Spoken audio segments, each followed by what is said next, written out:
Yo, what's up mga kabagang? Dr. Ryan Sablan Ramos here. You can call me Dr. Tikas, your kabagang. Maraming salamat sa mga sumuporta sa ating naunang video about sa mga dapat gawin sa sumasakit ng ngipin. Napakadami nyo. Umabot na tayo ng 4 million mahigit sa TikTok. At syempre, meron pa tayo sa Facebook and sa YouTube. Thank you very much sa suporta.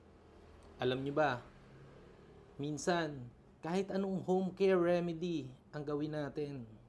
Pagtutoothbrush, paggargle ng asin, pag-inom ng mga pain reliever, kahit anong herbal remedy, kung ang toothache nyo di pa rin nawawala, that's a big sign na kailangan nyo na talagang magpunta sa isang legit na dentist.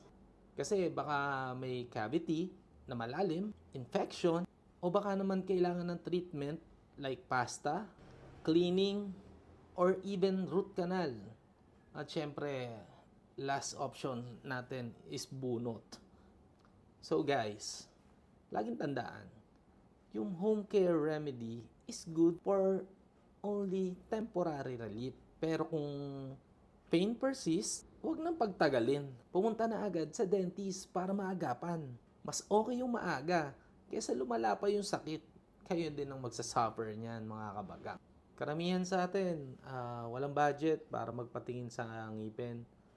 Meron tayo mga kabagang, like sa municipal dentist, meron tayong healthcare unit na tumutulong doon.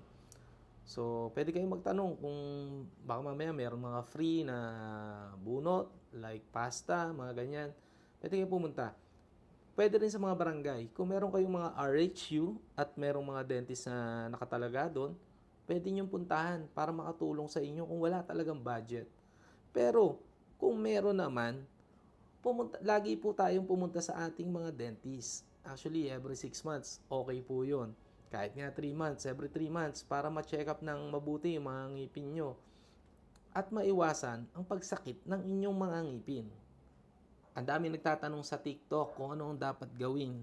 Nagawa na nila lahat ng dapat gawin sa sumasakit ng ngipin sa unang vlog ko, pero masakit pa din ang ngipin nila. So ano ba ang last option? Ang magpunta sa isang legit na dentista para magpatingin, para magawa kung ano ang problema ng inyong mga ngipin. Ako si Dr. Ryan Sablan Ramos, Dr. Tikas, your kabagang, signing off.